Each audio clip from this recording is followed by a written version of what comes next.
গিরিধারী কিচেনে সকলকে নমস্কার। আজ খুব ঝটপট ও সুস্বাদু একটি রেসিপি নিয়ে আবার চলে এসেছি আপনাদের সামনে।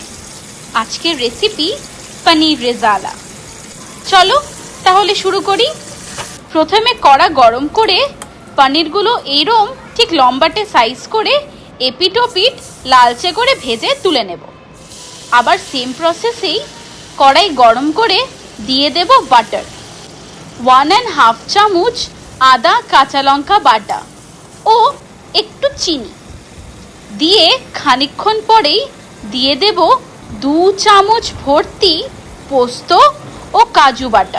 মিডিয়াম টু লো আছে আস্তে আস্তে কষতে থাকবো যতক্ষণ না মশলা থেকে তেলটা ছেড়ে আসছে।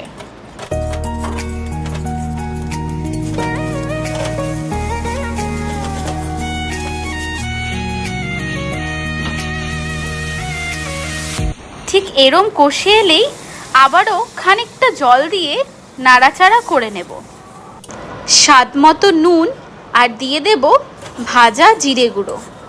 মশলাটি সুন্দর করে কষে এলে দিয়ে দেব পোস্ত ধোয়া জল।